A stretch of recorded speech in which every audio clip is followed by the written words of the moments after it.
Terrorist attack ಆಗಿರಬಹುದು, ಪ್ರವಾಹ, ಬೆಂಕಿ, ನಾವು ಅತಿಯಾದ ಒಂದು ದುಃಖ, ಭಯ, ನೋವನ್ನ ಅನುಭವಿಸಿರ್ತೀವಿ. ಇಂಥ ಒಂದು ವ್ಯಕ್ತಿಗಳಲ್ಲಿ ನಾವು ಏನ್ ನೋಡ್ಬೋದು ಅಂತಂದ್ರೆ ಅತಿಯಾದ ಭಯ ಮತ್ತೆ ಆತಂಕ ಇರುತ್ತೆ. ತಮ್ಮನ್ ತಾವೇ ಬ್ಲೇಮ್ ಮಾಡ್ಕೊಳ್ತಾರೆ, ಇಲ್ಲ ಬೇರೆಯವ್ರನ್ನ ಬ್ಲೇಮ್ ಮಾಡ್ತಿರ್ತಾರೆ.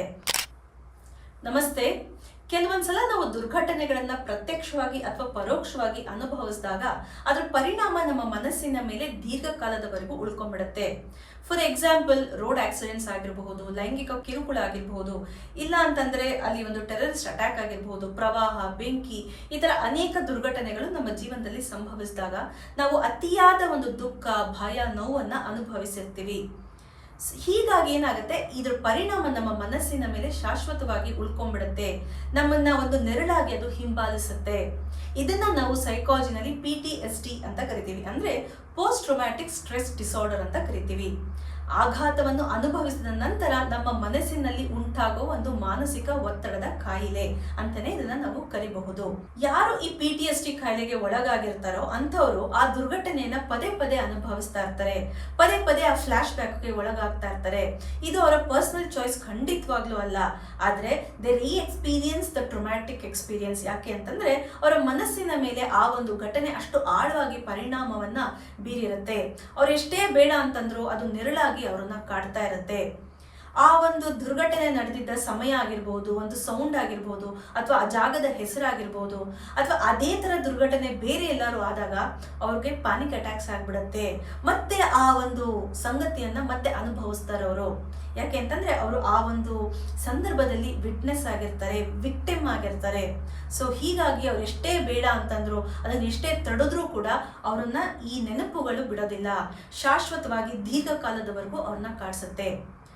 ಹಾಗಾದ್ರೆ ಇವರು ಯಾವ ತರ ಒದ್ದಾಡ್ತಾರೆ, ಆ ಸಿಂಪ್ಟಮ್ಸ್ ಏನಿರುತ್ತೆ ಇವರಲ್ಲಿ, ಇವರು PTSD ಇಂದ ಒದ್ದಾಡ್ತಿದ್ದಾರೆ ಅಂತ ನಾವು ಹೇಗೆ ಕಂಡುಕೊಳ್ಳೋದು ಅನ್ನೋದನ್ನ ಇವಾಗ ನಾವು ತಿಳ್ಕೊಳ್ಳೋಣ. ನೋಡಿ, ಮೊದಲಿಗೆ ಇಂಥ ಒಂದು ವ್ಯಕ್ತಿಗಳಲ್ಲಿ ನಾವು ಏನ್ ನೋಡ್ಬೋದು ಅಂತಂದ್ರೆ ಅತಿಯಾದ ಭಯ ಮತ್ತೆ ಆತಂಕ ಇರುತ್ತೆ. ಇಂಥ ಒಂದು ದುರ್ಘಟನೆ ಮತ್ತೆ ನಡೆದ್ಬಿಟ್ರೆ ಅನ್ನೋ ಒಂದು ಭಯ, ಆತಂಕ ಅವ್ರಿಗೆ ಸದಾ ಕಾಡ್ತಾ ಇರುತ್ತೆ. ಹಾಗಾಗಿ ಏನ್ ಮಾಡ್ತಾರೆ, ಅವರು ಅವಾಯ್ಡ್ ಮಾಡೋದಕ್ಕೆ ಟ್ರೈ ಮಾಡ್ತಿರ್ತಾರೆ. ಫಾರ್ ಎಕ್ಸಾಂಪಲ್, ಒಂದು ಟೆರರಿಸ್ಟ್ ಅಟ್ಯಾಕ್ ಆಯ್ತು ಇತ್ತೀಚೆಗೆ ಕಾಶ್ಮೀರಲ್ಲಿ ಅಲ್ವಾ. ಎಲ್ಲರೂ ಅಂತಲ್ಲ, ಒಂದು ಸ್ವಲ್ಪ ಜನ ಮತ್ತೆ ಟ್ರಾವೆಲ್ ಮಾಡೋಕ್ಕೆ ಭಯ ಪಡ್ತಾ ಇರ್ಬೋದು. ಕಾಶ್ಮೀರಕ್ಕೆ ಅಂತಲ್ಲ, ಎಲ್ಲಿ ಹೋಗೋಕ್ಕೂ ಭಯ ಪಡ್ಬೋದು. ಯಾರು ಟ್ರಾವೆಲ್ ಮಾಡೋಣ ಬಾ, ಟ್ರಿಪ್ ಹೋಗೋಣ ಬಾ ಅಂತ ಕರೆದ್ರೆ ಅವರು ಹಿಂಜರಿಬೋದು, ಬೇಡ ನಾನು ಬರಲ್ಲ ಅಂತ. ಯಾಕಂತಂದ್ರೆ ಮತ್ತೆ ಆ ಅನುಭವ, ಆ ದುರ್ಘಟನೆ ಮತ್ತೆ ಮರುಕಳಿಸುತ್ತೆ ಅಂತ ಹೇಳಿ ಅವರು ಅದನ್ನ ಅವಾಯ್ಡ್ ಮಾಡೋದಕ್ಕೆ ಸ್ಟಾರ್ಟ್ ಮಾಡ್ತಾರೆ. ಕಾನ್ಫಿಡೆನ್ಸ್ ಕಳ್ಕೊಳ್ತಾರೆ, ಏನೋ ಒಂದು ಗಿಲ್ಟು, ರಿಗ್ರೆಟ್ ಇಂದ ಸದಾ ನರಳ್ತಾ ಇರ್ತಾರೆ. ತಮ್ಮನ್ ತಾವೇ ಬ್ಲೇಮ್ ಮಾಡ್ಕೊಳ್ತಾರೆ, ಇಲ್ಲ ಬೇರೆಯವ್ರನ್ನ ಬ್ಲೇಮ್ ಮಾಡ್ತಿರ್ತಾರೆ. ಹೀಗೆ ಹಲವಾರು ಲಕ್ಷಣಗಳನ್ನ ನಾವು ಅವರಲ್ಲಿ ಕಾಣಬಹುದು. ಇನ್ನು ಕೆಲವೊಬ್ರು ಇದು ಜಾಸ್ತಿ ದಿವಸ ಅವ್ರನ್ನ ಕಾಡಿದಾಗ ಡಿಪ್ರೆಷನ್ಗೆ ಒಳಗಾಗ್ಬೋದು, ಇಲ್ಲ ಅಂತಂದ್ರೆ ಆ ಸೋಷಿಯಲ್ ಲೈಫ್ನೇ ಅವ್ರು ಕಳ್ಕೋಬಹುದು, ತಮ್ಮನ್ ತಾವೇ ಐಸೋಲೇಟ್ ಮಾಡ್ಕೋಬಹುದು, ಸಂಪೂರ್ಣವಾಗಿ ತಮ್ಮ ಆತ್ಮವಿಶ್ವಾಸವನ್ನೇ ಕಳ್ಕೊಂಡ್ಬಿಡ್ಬಹುದು. ಇದು ಮಾನಸಿಕವಾಗಿ ನೋಡುವಂತ ಒಂದಿಷ್ಟು ಲಕ್ಷಣಗಳು. ದೈಹಿಕವಾಗಿ ಏನ್ ಲಕ್ಷಣಗಳನ್ನ ನೋಡ್ಬೋದು ಅಂತಂದ್ರೆ, ಅವ್ರಿಗೆ ಇಂಥ ಒಂದು ಸಂದರ್ಭ ನೆನಪು ಬಂದಾಗ, ಆ ಒಂದು ಟ್ರೊಮ್ಯಾಟಿಕ್ ಎಕ್ಸ್ಪೀರಿಯನ್ಸ್ ನ ಮತ್ತೆ ಅವರು ಅನುಭವಿಸಿದಾಗ ಅವ್ರ ದೇಹದಲ್ಲೆಲ್ಲ ಆ ನೆನಪುಗಳು ಓಡಾಡ್ತಿರುತ್ತೆ. ಸೊ ಬಾಡಿ ಎಲ್ಲ ಒಂಥರ ಸ್ಟಿಫ್ ಆಗುವಂಥದ್ದು, ಉಸಿರಾಡೋದಕ್ಕೆ ಆಗದೆ ಇರುವಂಥದ್ದು, ಇಲ್ಲ ಅಂತಂದ್ರೆ ತುಂಬಾ ಬೆವರು ಬಿಡೋದು, ಕೈಕಾಲುಗಳೆಲ್ಲ ನಡಗೋದು, ಮಾತಾಡೋಕ್ಕೆ ಆಗದಿರ್ಬೋದು, ಈ ತರ ಲಕ್ಷಣಗಳನ್ನು ನಾವು ನೋಡ್ಬೋದು. ಇದು ಯಾಕಾಗತ್ತೆ ಅಂತಂದ್ರೆ, ಈ ಕಹಿಯಾದ ನೆನಪು, ಅನ್ಪ್ಲೆಸೆಂಟ್ ಮೆಮರೀಸ್ ಏನಿರುತ್ತೆ, ಇದು ಬರೀ ನಮ್ಮ ಮಿದುಳು ಅಥವಾ ನಮ್ಮ ಮನಸ್ಸಿನಲ್ಲಿ ಇರೋದಿಲ್ಲ, ನಮ್ಮ ದೇಹದಲ್ಲೂ ಕೂಡ ಈ ಕಹಿಯಾದ ನೆನಪುಗಳು ಓಡಾಡ್ತಾ ಇರುತ್ತೆ. ಎಲ್ಲಾ ಕಡೆ ಇದು ತನ್ನ ಒಂದು ಶಾಶ್ವತವಾದ ಕಲೆಯನ್ನ ಬೀರಿರುತ್ತೆ.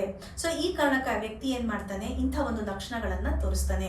ಸೊ ಇಂಥ ಒಂದು ಸಂದರ್ಭದಲ್ಲಿ ಸುತ್ತಮುತ್ತ ಇರೋ ಜನಗಳು ಏನು ಮಾಡ್ಬೋದು, ಹೇಗೆ ಅವ್ರಿಗೆ ಹೆಲ್ಪ್ ಮಾಡ್ಬೋದು, ಹಾಗೆ ಏನು ಮಾಡಬಾರ್ದು ಅನ್ನೋದನ್ನ ತಿಳ್ಕೊಳ್ಳೋಣ. ಸುತ್ತಮುತ್ತ ಇರೋ ಜನಗಳು ಅವ್ರಿಗೆ ಯಾವುದೇ ಕಾರಣಕ್ಕೂ ಫೋರ್ಸ್ ಮಾಡಬಾರ್ದು. ನೀನ್ ಮೂವ್ ಆನ್ ಆಗು, ಇದನ್ನೆಲ್ಲ ಮರ್ತು ಬಿಡು, ಗಟ್ಟಿಯಾಗು, ಸ್ಟ್ರಾಂಗ್ ಆಗು ಅಂತ ಹೇಳಿ ಅವ್ರಿಗೆ ಫೋರ್ಸ್ ಮಾಡಬಾರ್ದು. ಅದ್ರ ಬದಲು ಅವ್ರು ಏನ್ ಹೇಳ್ತಾರೋ ಅದನ್ನ ಕೂತ್ಕೊಂಡು ಕೇಳಿಸ್ಕೋಬೇಕು. ಅವರ ಭಾವನೆಗಳನ್ನ ಅಕ್ನಾಲೇಜ್ ಮಾಡ್ಬೇಕು. ಹೌದಾ, ನಿನ್ಗೆ ಈ ತರ ಅನ್ಸತ್ತಾ, ಇಷ್ಟು ಭಯ ಆಗತ್ತಾ ಅಂತ ಹೇಳಿ ಅವ್ರ ಹತ್ರ ಕೂತ್ಕೊಂಡು ಮಾತಾಡ್ಬೇಕು. ಜೊತೆಗೆ ಅವ್ರನ್ನ ಯಾವುದೇ ಕಾರಣಕ್ಕೂ ಅವ್ರ ಮೇಲೆ ಜಡ್ಜ್ಮೆಂಟ್ಸ್ ನ ಪಾಸ್ ಮಾಡಬಾರ್ದು. ನೀ ಸರಿ ಇಲ್ಲ, ನೀನ್ ವೀಕ್ ಅಂತ ಹೇಳಿ ಜಡ್ಜ್ಮೆಂಟ್ಸ್ ಮಾಡಬಾರ್ದು, ಅಥವಾ ಕ್ರಿಟಿಸೈಸ್ ಕೂಡ ಅವ್ರಿಗೆ ಮಾಡಬಾರ್ದು. ಅವ್ರು ತೀರಾ ನರಳ್ತಾ ಇದ್ದಾರೆ, ಅವ್ರ ಕೈಯಲ್ಲಿ ನಿದ್ದೆ ಮಾಡೋಕ್ಕಾಗ್ತಿಲ್ಲ, ಸರಿಯಾಗಿ ಊಟ ಮಾಡೋಕ್ಕಾಗ್ತಿಲ್ಲ, ಕಾನ್ಸಂಟ್ರೇಟ್ ಮಾಡಿ ಅವ್ರು ಏನು ಕೆಲಸನೂ ಮಾಡೋಕ್ಕಾಗ್ತಿಲ್ಲ, ಓದೋದಕ್ಕಾಗ್ತಿಲ್ಲ, ಕೆಲಸ ಮಾಡೋಕ್ಕಾಗ್ತಿಲ್ಲ ಅಂತಂದ್ರೆ ಆದಷ್ಟು ಬೇಗ ಒಂದು ಪ್ರೊಫೆಷನಲ್ ಹೆಲ್ಪ್ನ ತಗೊಳ್ಳೋದನ್ನ ಮರಿಬೇಡಿ. ಯಾಕೆ ಅಂತಂದ್ರೆ ಈ PTSD ಕಾಯಿಲೆನ ಟ್ರೀಟ್ಮೆಂಟ್ ಕೊಟ್ಟು ಸರಿ ಮಾಡಬಹುದು. ಆ ಕಾರಣಕ್ಕೆ ನೀವು ಆದಷ್ಟು ಬೇಗ ಕೌನ್ಸಿಲಿಂಗ್ಗೆ ಆ ವ್ಯಕ್ತಿಯನ್ನ ಕರ್ಕೊಂಡ್ಬರ್ಬೇಕು.